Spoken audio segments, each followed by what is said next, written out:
this is Dr. Joy Kong. Today, I would like to review one of the videos I was sent by one of my patients.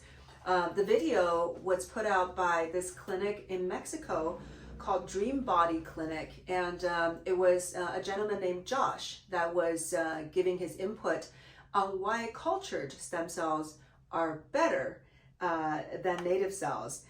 So this is an interesting topic because that's the rhetoric from clinics overseas. And there's a lot of confusion around the subject. Should I go overseas to get cells of huge amount, or should I stay in the US and get cells that have not been manipulated? A lot of people, first of all, don't know that you can receive these cells in the US legally, and it's absolutely legal. It's considered tissue transplant. It's a very popular treatment. I've treated many people with great success. So what's better? Because the bottom line is I want patients to get the best. So whatever that works best is what we should be giving people. So Josh from this clinic, so I just want to show you just, this is the video. And the cultured cells, what he said was, first of all, it's interesting that he named the culture medium as the Garden of Eden. So I thought that was a very romanticized idea of a culture medium. It's really an artificial environment with ingredients of nutrients we put in. We're trying to guess what would replicate the body. So you can never produce an environment as perfect as the body where the cells belong. So to call it Garden of Eden is quite idealized and unrealistic.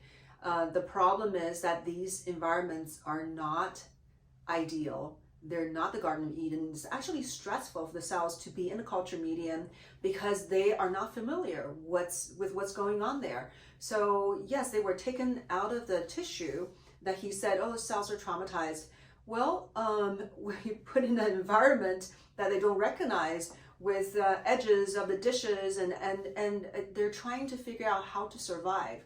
So in the process of adapting to this new environment, they're actually trying to gain function so they can adapt. And if you're trying to gain function as a cell, you produce surface markers and proteins and secrete different signals. So they end up expressing different genetic manifestations. So they may have proteins that usually are not secreted in the human body, and then they end up secreting. Their genetic directions are also going to be modified. And often the cells will secrete inflammatory type of signals. So these cells putting back in the human body often have an inflammatory effect. So they are stressed. So they differentiate. If they differentiate, the tendency is that they will express surface markers that's identical to the donor. And that means if you're the recipient of an umbilical cord derived stem cells and the cells start to express surface markers of the donor probably is not a perfect match to you. Actually, it's going to be very hard for two humans to have a perfect identical match, even if they match perfectly for bone marrow transplant. There's no two humans that are identical. So there's a potential for rejection, and which is what we've seen in these overseas clinics, that people are getting these cytokine storm response. So, and they're normalizing it as if that you're supposed to get cytokine storm, and we don't get those using native stem cells because the cells are not going to respond to these new surface markers. When the baby's born, the cells in the umbilical cord is very primitive. They're in between embryonic stem cells and the baby's stem cells. So they are really young, and they lack those surface markers that will cause any kind of confusion for the recipient. But if you start to grow them in culture, then they can start to express who they are because they're stressed. So it's not correct when he said that this is a perfect environment, the cells are not stressed, they're well fed, they're all happy. That's just not the case. If you look at studies it has shown that genetic changes are occurring and degradation is occurring. He did mention that the more you replicate the cells, then the more degraded the cells are, which is correct. But unfortunately, I don't think he understands the process of cell culturing, just the terminology or the science of stem cells very well, because he was talking about how there are different rounds of replication, and it's actually called passages. So when he mentioned round 9 to 16, I mean, that's a very strange way of describing how stem cells replicate. In the lab, they use passages. So one passage 1, when it's moved to the second passage, is when the plate is completely full with one passage. Then they have to divide the cells into different plates, and then that's the second passage. Within each passage, the cells could be dividing and dividing. And when he said it was exponential growth, and his math unfortunately was not even scientific when he was doing these multiplications, the cells don't divide the way that he was talking about. The cells divide by doubling itself. So it's 2 become 4, 4 becomes 8, and 8 becomes 16. So it's doubling. When you have a lot of population doubling, at some point, then the plate is full, and that would be the first passage, and that's moved on to second passage. So we know by passage 4, there could be a lot of genetic changes that cells start to not have the same properties. And the issue is, I'm not against expanding the cells, to a very small limited numbers, and I'm not against it. The problem is that most of the clinic that I have seen and I know have expanded the cells way beyond the third passage. Just the fact that Josh was saying how they only need to make new cells every 6 months from one umbilical cord. That is incredible, astronomical. How many patients are you treating with this one cord? When he said one cord treats one patient, and that's not correct either. If you're using cord blood and you're using it for hemoreconstitution purposes, yes, you may take the entire cord and the blood from the cord. So that is true. But if we're talking about umbilical cord tissue and MSCs, by the way, cord blood have very, very tiny amount of MSCs, extremely small number. Less than 1%, I think it's like a 0.1 to 0.01%. So a very tiny fraction of MSCs. But the cord tissue is full of MSCs. So you can extract cells from the cord tissue, and we actually use a fraction of the total harvest, the total number from a cord to treat a particular patient. So we can treat multiple patients from one cord. But for him to be able, or his clinic to be able to use this one cord and expand to this massive number so that you can treat many patients for 6 months, that means it was just divided way too many times, and there's going to be cell degradation.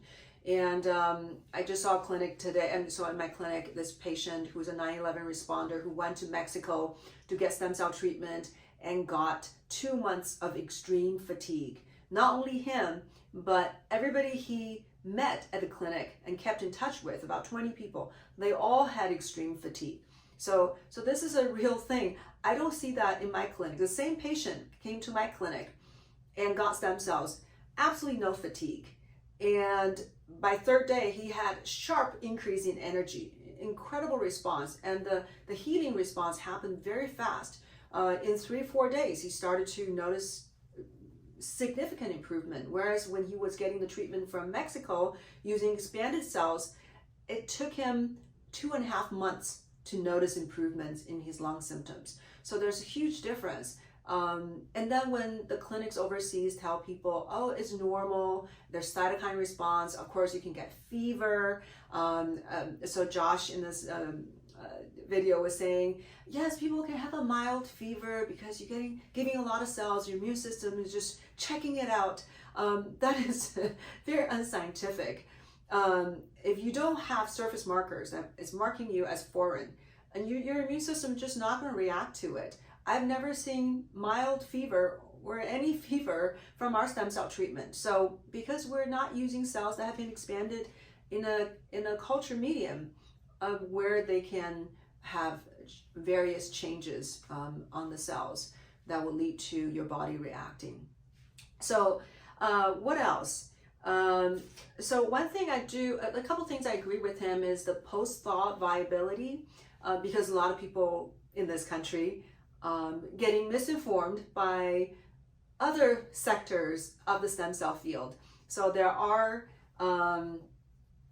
people who are doing more of an autologous type of cells, such as using bone marrow, because that's the oldest way of getting stem cells from a person's own bone marrow. And they do not like the umbilical cord stem cell sector because we don't just take the cells and give it to the person on the same day, right? So that's not the way it works. In these type of situations, we get the cord, we extract the cells, and we carefully cryopreserve them. So that's by lowering the temperature by 1 degree per minute. Very methodical, all done by machine. And the cells will gradually decrease the rate of metabolism. So gradually lower their activity to the point of frozen animation. I guess they're frozen, and then there's no more metabolic activity. By the time you're ready to use it, you thaw them out. If you did everything correctly, if you are good at your craft, then by the time you thaw them out, they will be alive. As seen by third-party testing from our products, as seen by many other people's product. A lot of people with umbilical cord-derived stem cells have good viability. So the whole myth about, oh, the cells are all dead, it's just pure lie. Anyhow, so he was correct. He said, yeah, post-thaw, definitely, there's viability. The cells are alive. And then he also mentioned something that I thought was right on the dot, is about exosomes. So I've always said exosomes are the offsprings of, not even offspring, are the secretion products of stem cells. Stem cells are the mothers of these exosomes, because what the MSCs do, mesenchymal stem cell do, is that they go into an environment and they sense what's needed for them to exert an action. And once they know, then they can produce certain growth factors and cytokines, and then the cell will package them into a little exosome, which is full of growth factors. And when he said that that there's one cytokine per exosome, that's really crazy. So there are a lot of growth factors, and it's full of important and useful signals for the cells to communicate with other cells and with the environment. So these exosomes that the cells secrete, according to the body's need, will have a specific action. And of course, the cells can travel. They can get to places where they're needed. The exosome doesn't know where to go. The cells have intelligence. Cells are smart. They can sense what's needed, where the inflammation is, and then they will travel to that place and then give you the exosomes that you need. So in that sense, he was correct. The exosome doesn't have the intelligence to get to where you need them to be, but the stem cells will have the intelligence. This is why stem cells are always the foundation of our treatment here. In Blvd Longevity Center, there are many times that we only give stem cells without exosomes, but there are times that exosomes are very helpful. So there are a couple situations I do give people exosomes, but always with stem cells. Once in a great while, I haven't seen that yet, there could be patients who are allergic to surface markers on the cell. I haven't seen that happen yet, but theoretically it's possible. So if you use exosomes, then you're avoiding any problems with the cell membrane, whatever marker that may be on the membrane. But again, I haven't seen those people.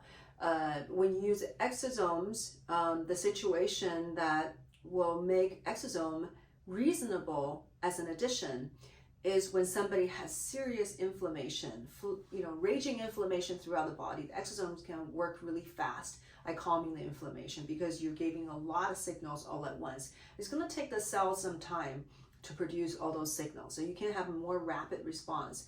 And also the exosomes are nanoparticles. They can cross your blood-brain barrier and get to your brain and start working right away. So I recommend that for people with significant brain conditions, so we can get the signals there right away.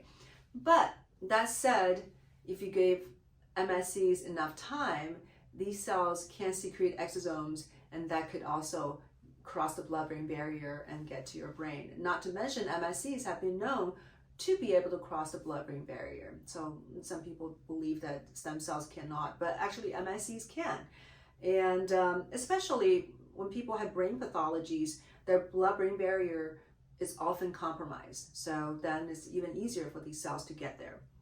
So, another thing is, I think he was confused between MSCs and stem cells in general, because he mentioned that in Spanish, célula madre is MSC. He said that's MSC. No, that means stem cells. MSCs is only one type of stem cells. There are numerous type of stem cells, from the first fertilized egg, that is the first stem cell, to all the way to tissue-specific stem cells. They're all stem cells. There could be 1,000 gradations, the gradient of how the cells evolve. So MSCs is one type of stem cells coming from the mesoderm layer. When the baby's forming, there's the ectoderm, endoderm, and mesoderm. So in this germ layer, these cells came to be. So traditionally, they can differentiate into fat, muscles, ligaments, and cartilage. But they have also been shown to differentiate even into beta cells, that secretes insulin, or liver cells, even neurons. So it's not like that's not possible. Biology can be quite mysterious. It doesn't always fall into the category a scientist is putting them into. So they can do some amazing things. So what else do I want to talk about? So he mentioned differentiation, and the parasite is correct that MSCs can end up hovering the blood vessels again, which is where they are in our human body. So in you and me, in our body, we all have a ton of MSCs. They decline in number as we age, but they're everywhere. Everywhere you have blood vessels, there are these MSCs. So I don't know if you know, it's a pretty interesting statistic. When we were born, every 1 in 10,000 cells is an MSC. But when we reach our teenage years, becomes 1 in every 100,000 cells. So that's tenfold less. And when we reach our 40s, it becomes 1 in 400,000. When we reach our 80s, becomes 1 in 2 million. So people are running out of stem cells, and these MSCs, mesenchymal stem cells, provide this signal capabilities, coordinating this regeneration capabilities of the body. So it really is crucial in how the body know what to do to repair itself. So these MSCs along the blood vessels are able to sense what's going on in the blood and what's going on in the neighborhood. And that's the Paracin Effect that Josh is talking about. And really the majority of how these cells work is through the Paracin Effect, not through their capabilities of differentiating to replenish your tissue. They can leave that job to your local tissue-specific stem cells, because those cells are geared toward replenishing the tissue. They're ready, they're just one stage, kind of one step ahead. They're in the stem cell category, but they can only differentiate into that tissue-specific stem cell. And the MSCs are able to tell those cells, hey, it's time for you to wake up. It's, start working, start replenish. The tissue is sick, it's damaged, and it's time to regenerate. So I think that's the most of the information I want to share. I just, want to make sure that people actually have the correct understanding of these stem cells. And it sounds great to get people a lot of stem cells. It sounds amazing, but only if it actually is better for patients, right? But we're seeing the opposite. The patient I was talking about going to Mexico was getting 150 million stem cells. And when we were giving him a fraction of what he got, not only we have drastically improved response, but practically, well, no side effects really, no negative side effect. He said the side effects is improved energy. So there is a difference between what we're doing in the US and what's done overseas. There are studies showing that when you increase the number of cells by expanding them in a culture, they actually decrease in efficacy. There's one study that was presented at a conference showed just that. They showed that by increasing the number of MSCs by 10 times, so from 10,000 to 100,000, these are native cells, you get more of a response. But when you increase that by another 10 times, which will mean 1 million cells, but these are expanded cells, you actually get a decrease effect. So by increasing the number by 10 times, you're decreasing the effect quite significantly. So then as a doctor, I need to look at whether or not I'm giving people the best treatment. If I'm giving you more cells, which sounds good, but it's actually decreasing the benefit I can give you, then it's my responsibility to give you the native cells so that you can maximize your benefit. So the FDA, it's not like they don't allow companies to use these stem cells. You can use the stem cells that are expanded if you want to do that, but you have to register with the FDA as a clinical study under an investigational new drug category. So that is an expensive and time-consuming process, which is why these companies would rather just go overseas so they don't have to deal with that. But there's a reason the FDA wanted to regulate these as a drug, because during the process of culturing, you're changing these cells. So it's not unreasonable for the government agency to tell the company who want to expand the cells to show their process, to validate, and to actually demonstrate that these are safe and effective. So anyhow, that's my input, and I hope you find it helpful. And it's my goal to dispel myths that's going around, partially because I'm in my clinic treating patients and I hear about these myths quite a bit, and people are confused. I train other doctors as well, and other doctors are confused. So this is one reason I founded American Academy of Integrative Cell Therapy. You can look it up online, aaict.org. So that's where I do training for other doctors. There are also a lot of case studies. If anyone is interested, you can take a look at various disease categories and what patients have experienced when they got stem cell treatment. So it's actually pretty interesting to read through.